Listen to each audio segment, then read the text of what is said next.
first thing I want to say thank Tom Morgan for inviting me. We've been in conversation here for the last few months, so thank you, Tom, for having me come. I never look to go anywhere to speak, but the Lord seems to give my name out a lot. I don't hand out business cards, but He seems to give my name out a lot. So I'm blessed and honored anytime anyone would want to come listen. But you know, I invited Christ in my life when I was 21 years old. I grew up in a Catholic church, you know, Catholic home. Had knowledge of God, but didn't have any relationship until a point in my life when I invited Christ in my life for the very first time. And I started reading the Bible for the first time also. And as I read the Bible, it said in there, God was the same yesterday, today, and forever. And I said, Lord, if that's true, as you spoke to them, speak to me. I want to hear your voice. I want to know your will in my life. I want to have dreams. I want to have visions. I need to hear your voice. So if you're real, speak to me. Be careful what you ask for. Because I sensed God was beginning to speak to me. And one of the first things He spoke to me was, He told me, He said, Chuck, you're going to have 4 to 5 children. And if you have them, I promise you, I will provide for all of them. And my wife and I met when we were 17 years old. Got married when we were 20. Time I was 25. We had 4 children. And I said, Lord, you said 4 or 5. I got 4, so I just need to know, am I done or is there one more? And He gave me a picture. And I saw a picture of a hand, and a thumb was not filled in yet. He said it's 5, and the next one will be a boy. So now He's even telling me the sex. So one of the very first thing God speaks to me about is family. So I'm going to talk about business, but I want to encourage you that in God's heart, family, it starts at home. It starts right here in your own heart. And from there, it starts in your home. If things aren't right at home, it's great to go save the world, but if things aren't right at home, it's not right then. And I've been able to minister to a lot of business people, a lot of successful people. And it seems like the Lord always takes me to their home. It's not about always their business. What's going on at home? And ministers' families and stuff like that. So I encourage you, what you take away, family is important. Because that's, to me, is God's been teaching me about family from the very beginning when I accepted Christ. But He gave me this word about how many children I was going to have. So I asked God, is it 4 or 5? And He says 5, and the last one will be a boy. And a month later, my wife was pregnant, and it was a boy. I said, God, if you could speak to me about my children, when my kids got to be teenagers, I said, oh Lord, tell me about my grandchildren. There's a day coming, I'm going to have grandchildren. And He gave me a word that I'd have 23 to 25 grandchildren. Now, I can't make any of those grandchildren happen. I can encourage it, and you have for my kids. I'm a strong encourager in them. And I said, that word that the Lord gave me is a generational blessing, and it's a blessing to you. It will go on to you guys. Did you guys ever feel like you've lacked? No? I said, well, I'm asking you, ask the Lord when you get to the point when you get married, ask the Lord how many children you're supposed to have. And He will make provision for you. And now we're at 19. I like the story of my son-in-law. He's a youth pastor. He's got, my daughter now is pregnant with her 7th. When he had 4, his name is Carter. When he had 4, I said, Carter, because, you know, my daughter and I have talked about 7 for years. But he didn't want to listen. I said, Carter, just ask the Lord. I challenge you, ask the Lord how many children you're supposed to have, because he said, no, 4 is good. I said, no, just ask the Lord. He said, no, I'm not going there. I don't want to know. Well, now she's pregnant with number 7, so I'm encouraged by that. You know, so I encourage you about family is important, but also too about business, though. See, at 21, I accepted Christ in my life. At 23, the very first person I led to the Lord was my mom. And see, what happened with my mom was I grew up in a home with both my parents chronic alcoholics. And at 45 years old, my mom, 4'11", weighed 75 pounds, chronic alcoholic, she goes in a coma. Her insides have shut down. She's in the St. Cloud Hospital. I've known the Lord only for 2 years now. And she's in a coma. And the doctor says she's going to die. The machines are keeping her alive. And I remember driving down 94, going through St. Cloud, and the Lord spoke to me. He says, Chuck, it's not too late. I want you to go pray with your mom to invite Christ in her life. I said, well, Lord, how can I do that? She's in a coma. And I said, Lord, if this is you speaking to me, I'll go to her hospital side, but I need to see her say yes to you. So, Lord, if this is truly you speaking to me, then, Lord, show me, and I want her to come out of her coma. I need to see her say yes to you. And so my wife and I go to her bedside in St. Cloud Hospital, and she's been in a coma for a few days. The doctor says she really only has a few days to live. And I whispered into her ear. I said, Mom, wake up. She opened her eyes. She came out of her coma. I said, Mom, the Lord said it's not too late. He said, you lived a hard life, but are you willing to pray and invite Christ in your life? She nodded her head yes. And I prayed this prayer with her. And she prayed and invited Christ in her life. I said, Mom, do you understand what you just said? Yep. And then she closed her eyes, went back into the coma, and a few days later she passed away. But I remember walking out of the room, and it's another thing I heard from the Lord. He said, Chuck, because of your willingness to be obedient, key word, I'm going to give you all of your family. It took 17 years, but I ended up praying with all of my brothers, sisters, my grandparents, my father, every one of them. And wherever they came to invite Christ in our life. And the Lord's been really speaking to me, because again, He told me about family. Keyword, if you have all the children I've asked you to have, I will provide for them. And in that, so it began my journey of hearing the Lord and beginning to be obedient to the things He's called me to do. See, He said, if you love me, you obey me. Obedience is better than sacrifice. And that's my journey. That's the number one thing in my life the Lord's been teaching me all through my walk, is willing to be obedient to the things He's called me to do. No more, no less. That's all I want to do. And when I'm done in this time, I just want to hear, well done. But in my journey, asking God, speak to me. I want to hear your voice. I want to know your will in my life. He spoke to me. I was working at Levis Furniture. It was about 1985, I think, over in St. Paul, Venice Heights. He says, Chuck, someday you're going to pray with a customer. You know, I didn't know you could do that, or you couldn't do that. All I know is what I heard. And I tell people, I feel like I get tricked into things sometimes. Because what he did was, he said, someday. Well, someday, oh, no problem. I can do that, sure. No, I've never done that before, but I can do that.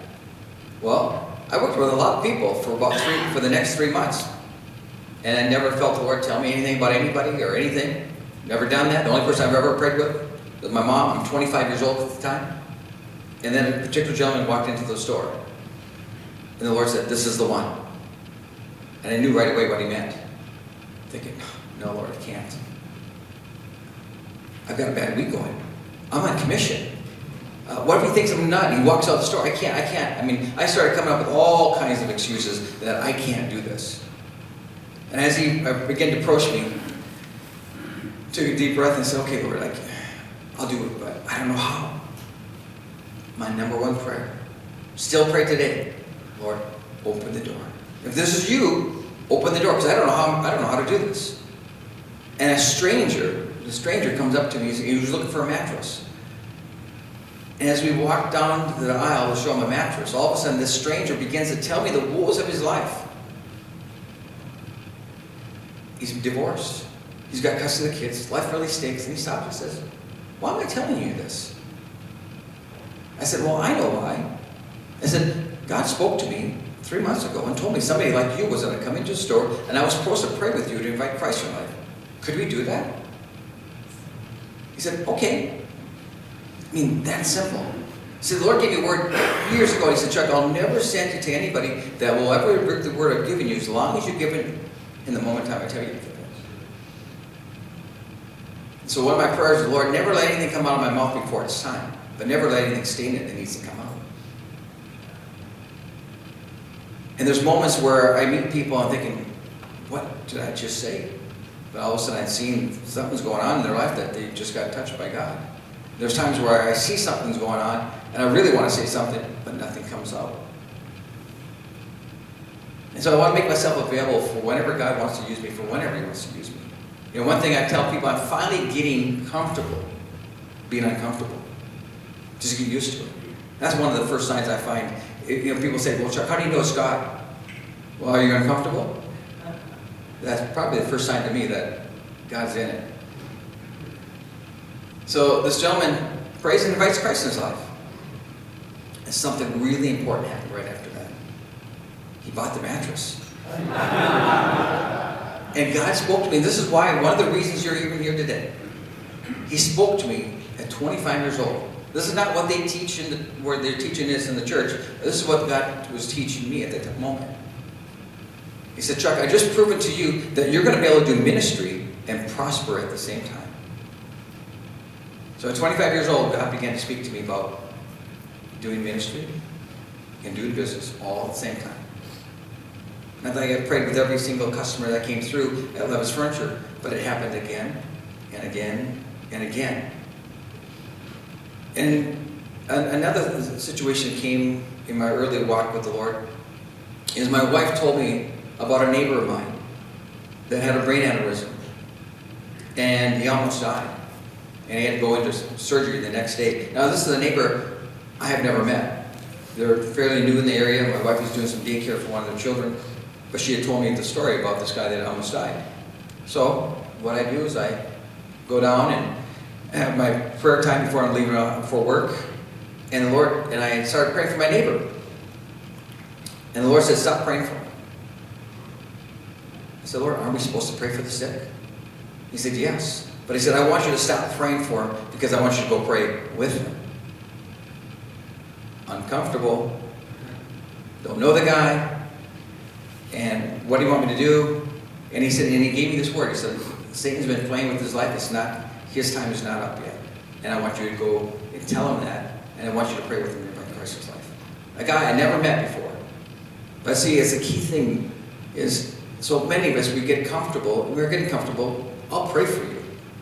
But just stop and say, hey, can I pray with you? I tell you, so many people, when the Lord leads me to do this, a lot of people say, Chuck, how do you do this? No one's ever prayed with me before.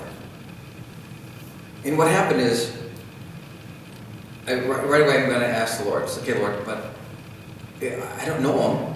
And so in my insecurity, I asked the Lord, can my wife come with me? She at least knows him, at least met him anyway. He said, no, you go alone. So I go upstairs, I tell my wife, Kathy, I said, honey, the Lord just gave me this word. He told me to go pray. I'm supposed to go pray with our neighbor, Rick. And the first thing that comes out of her mouth, and she says, and you're to go alone. So the Lord affirming through her to me that I heard just what I just heard. So I go off to the hospital, and the room was packed full of people. It's like, oh, I can't do this here. In moments, and because I didn't know anybody, I'd never even met the wife before. So I'm in this room, got a Bible in my hand, a little gift for her, and all of a sudden I'm thinking, well, I can't do this. This is not the time or place to do this. And as soon as I had that thought, a nurse walks in and says, hey, everyone has to leave right now. Rick has to take a shower, he's got to get ready for surgery. I'm thinking, but Lord, you told me to come here. So I told his wife, I said, I really need to talk to your husband before I leave. She said, well, let's go down to the break area, and we can visit for there a little bit, and when everyone leaves, we'll come back after you shower. So now I go down there and I said, Sherry, I said, I just want to be honest with you. I was praying for your husband this morning. The Lord said, stop praying for me. I'm supposed to come pray with him. And then he even told me I'm supposed to pray with him to accept Christ in his life. And right away she says, I'm the religious backbone of this family. I know my husband and he won't pray with you. I said, well, that's what you may think, but I believe else. She said, okay, that's fine. Let's go up there. So I go up there and I told Richard the word the Lord gave me for him that morning. I said, would you be willing to pray and invite Christ in life? He said, okay. So he begins to invite Christ in his life, and so does she. And he came out of the hospital, got healed, and they invited me to come back to their home and said, Chuck, can you teach us more about God? So the Lord began this journey of praying with people, even though uncomfortable, beginning to pray with these strangers and these situations here, and he began to teach me. I tell people, I feel like I've been mentored by God. It's not because I was reading these things in a book. There's lots of books out there today. But God just feel like He mentored me in my journey, in my walk, because I asked, Lord, speak to me. I want to hear your voice. I want to know your will in my life. And begin to discern that. Well, that journey led me to a situation where I got out of furniture sales, eventually into banking. Natural transition, right? That's another story, but I won't share that part. But one thing is, I started working for a company called Marquette Bank, 2005. 2007, the boss, the owner of Marquette Bank, calls me personally. And a lot of you know the name, Carl Polat. And the secretary said, Mr. Polat's on the phone, we'd like to talk to you. I'm thinking, joke, right? He's calling me. You know, he owns 130 some banks. I'm just one of many. I'm a loan officer, a mortgage loan officer at the bank. And no, he's on the phone. So I take the call. He said, Chuck, you're doing a loan for a family friend of mine's son. And I want you to reduce some closing costs. I'm thinking, what a nice man. Here he is. He could have called the bank president. He could have called the manager of the mortgage division. But he's personally calling me. And I said, Mr. Polat, I know exactly who you're talking about. I gave him a pretty good deal, so I don't think we really need to do that. He said, well, as a favor to me, would you just take care of that for me? I said, okay. Hung up the phone. Oh, what a great guy. What a nice guy that you take time to do that. So I'm not real shy. And so the next day, I'm thinking, you know what? I want to meet him. So I called his office up. The secretary, Linda's on the phone, and Linda just had to put the call through the day before. So hi, Linda, this is Chuck Ripka. I'd like to talk to Mr. Polat. Oh, let me put you right through, because she's thinking it's because of the call from the day before. And I said, Mr. Polat, I did that favor for you. And I've been working for your company for the last couple of years. I've never had an opportunity to meet you. And because I did that favor for you yesterday, could we have lunch? He said, sure, why not? Now this is 1997. And this is in the fall of 97. There's a baseball strike in the air at the time. And that lunch appointment got rescheduled. Oh, excuse me.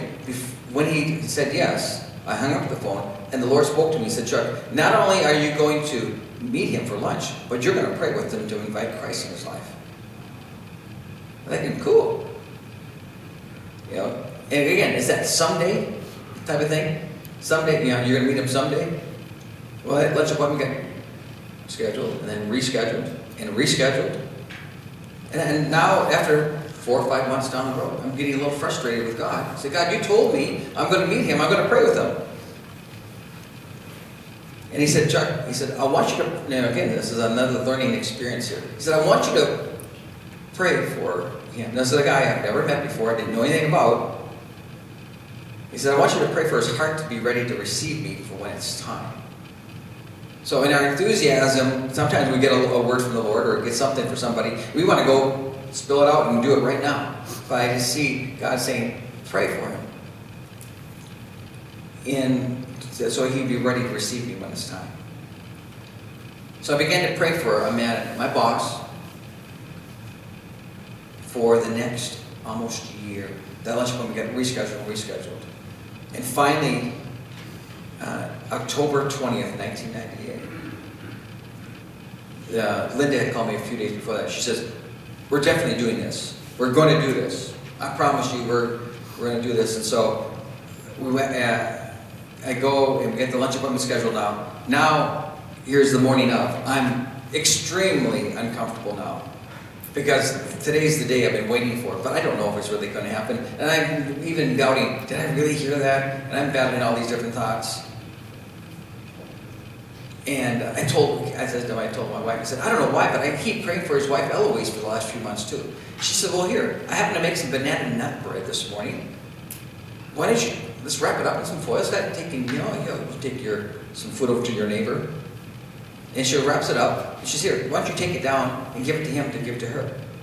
I'm thinking, I feel like a fool. And the only bag we have in the house is a pink little gift bag. So I'm going to go down and meet one of the most wealthiest men in Minnesota. I got a pink little bag with banana nut bread in it, but I believe she's right on. I'm supposed to do this. But it doesn't make sense to me, but I'm uncomfortable. I'm going to go do this. And it's, Lord, I'm bad. And the Lord said, not only are you going to pray with them, but you're going to become good friends with them. And you're going to begin to teach me about me. Wow, so now the story is even expanding. Now he's even giving me a future with me, not just that day. And what happens is, I get down there, and I said, Lord, if this is truly you, then give me favor with all of his staff. Well, here I get down to his office downtown, and all of his staff is there, and I meet Carl. He's 83 years old at the time. Comes shuffling out of his office. I meet my boss for the very first time. He said, okay, Chuck, let's go. Well, what happens is, I said, Carl, before we leave anywhere, I have this gift, but it's not really for you, it's really for your wife. And he looks at it and he says, well, what is it? I said, banana nut bread. He says, oh, that's her favorite. And the staff says, here, leave it with us. We'll make sure she gets most of it. And, the Lord's been just teaching me, just be yourself. And in that, we had lunch. And I won't get into this, it's a little longer story, but we had lunch together. I said, Lord, I can't pray with him here. This is not the place. He said, and then the Lord said, go back to his office. Tell me you want to pray with him about something. And so we were together for an hour and a half. And Carl said, Chuck, I really got to get back to another meeting. And I said, well, Carl, could I come back with you to your office for a moment? I'd just like to pray with you about something. Okay. We get back to his office. He looks at me and said, Chuck, what do you want to pray about? I said, okay, God, it's your turn. I've been doing all the talking. Where are we going with this? And the Lord immediately, God gave me a picture. He said, Carl, 2 weeks ago, I was in church. I had my hands in the air and I was worshiping God. And my hands got hot. I asked God what he was doing. And he said, I anointed your hands for healing. I want you to begin to lay hands on people for healing. And said, during lunch, you told me you have knee problems. Could I pray with you for God to heal you? Okay, what do we do? I'm thinking, I don't know, I've never done this before. And so we went into his conference room, sat down. He sat down. I got on my knees, laid hands on his knees and his hips. Now, I've only known my boss for an hour and a half, and in his boardroom, laying hands on his hips and knees. And I can tell you, I had no faith about him getting healed. That's what just came out of my mouth. So I'm praying, and when I got done, the Lord said, you're not done. And I said, Carl, I want to just tell you that God did just bring us together today for lunch. And he didn't even just bring us together just to heal you. But if you were to die tonight, would you go to heaven? He said, sure I would. I said, well, why is that? He said, well, I'm Catholic. And I said, Carl, I want to let you know, no denominations are going to get you into heaven. Catholic, Lutheran, Baptist, none. He said, well, what does? Would you be willing to pray and invite Christ in your life? I said, okay. What do we do? So I hold hands with him. He prays, invites Christ in his life. He said, Chuck, my mother has ailments. Would you come pray with her too? I'm thinking, you're 83. How old's your mother? 103. Of course she has ailments. But it began my journey with Carl for the next 8 years. And about 14, 15 months after I prayed with him, Carl said, Chuck, I need you to come back to my office. I need to talk to you. I went down there to his office, and it's been about 15 months since I saw him last, but we had conversations on the phone. He said, Chuck, I just want to let you know that when you came to my office, I was a very unhappy man. See, for the last 5 years of my life, I was a very unhappy man. But I said, I want to let you know I'm happy today. And I got healed that day. I have no knee problems. He said, but I want to invite you into my life. I want you to begin to teach me more about God. And began my journey with this man that I just didn't even know about. Over and over and over. I wish I had more time, but because there's just story after story after story. But my desire is to follow God, whatever he calls me to do, wherever he calls me to do it. And I know there's people here stirring in you that I want that. I want that. And I want more of it. But I want to encourage you. I want to pray a prayer with you. Some of you might be the first time to invite Christ in your life. But I'm going to add to that prayer. If you want to go beyond knowledge and into a relationship with the Father that you don't even know, but you have knowledge of him, I want to have you pray that prayer because I'm going to add that along with that prayer. So, let's just pray. Just close your eyes and we're going to pray. And if this is you and you want to be part of that prayer, just pray along with me. Say, Lord Jesus, I come to you today. And I invite you into my life. I thank you for dying on the cross for me. And I ask you to forgive me of all my sins. And today, you see, Jesus died on the cross, not only for our sins, but he also too died on the cross to present us to the Father. And today, as I want to pray with you also too, is say, God, Father, I don't want to just have knowledge of you. I want that personal, intimate relationship. I want to hear your voice. And I want to know the will in your life for me. So Holy Spirit, come. Fill me up. Speak to me and guide me now. In Jesus' name, amen. And I don't know if we have time for any questions at all or not. We do? Absolutely.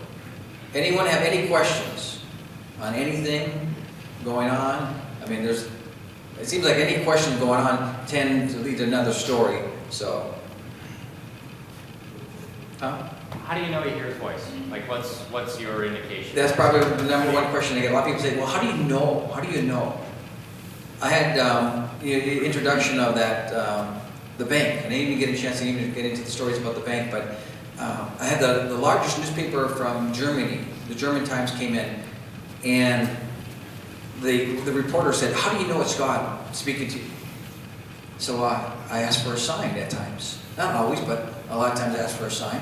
He said, well, that's testing God. You're not supposed to test God. I said, well, no, let's put it this way.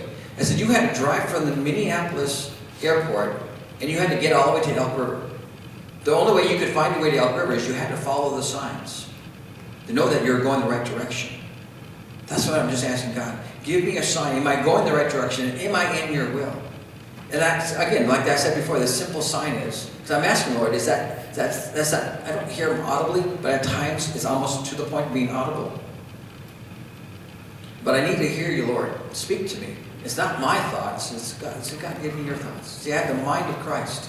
And so I'm really asking God to speak to me, affirm to me. So I'm always looking for signs, just knowing, Lord, is this you? Sometimes just having that peace. You have such a peace in you, thinking, oh, I know I'm supposed to do this. Sometimes it's a very obvious sign. And so I could talk all day about different signs and different things that the Lord speaks to me.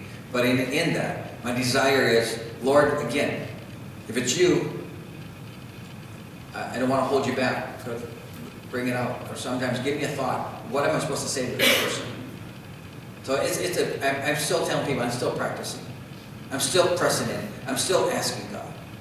And I think that's one area in our journey is we don't ask. It's always one-way communication, but in you ask, then stop and listen. Yeah, I'm teaching my grandchildren how to hear God. It's great what they hear. I love it. The innocence.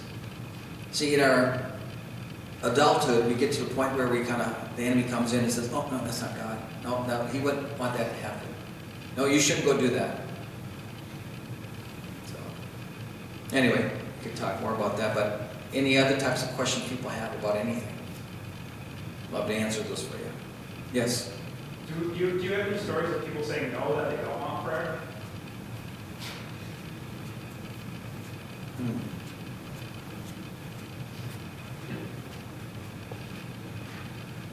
No, not really. I'm serious. There's times where I want to pray with somebody, but it doesn't come out. But then there's times, so I'm just wanting to be obedient to the things He called me to do. And I won't get into all the stories, but there's times where the enemy has come against me and said, Chuck, if you go in that room and you ask that person to invite Christ in his life, they're gonna be the first one to say no. I had a guy that 2 cable guys came to my house to install cable.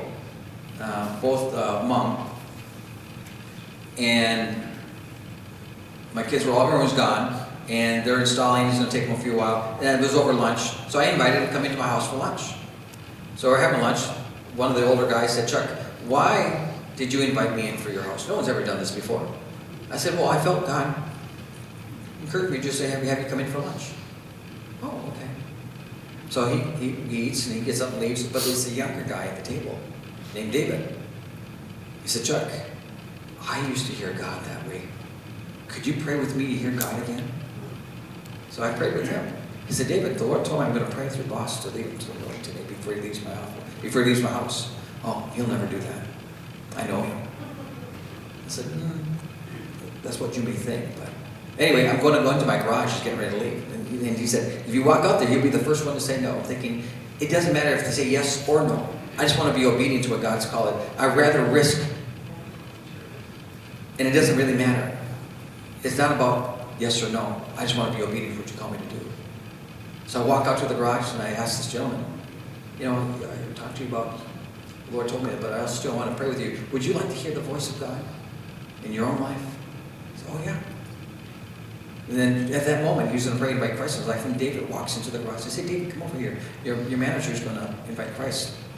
And since you do hear the Lord, it's for you to help mentor your boss now to what's going on. Invite Christ in his life. So at times the enemy come in and would use that against me.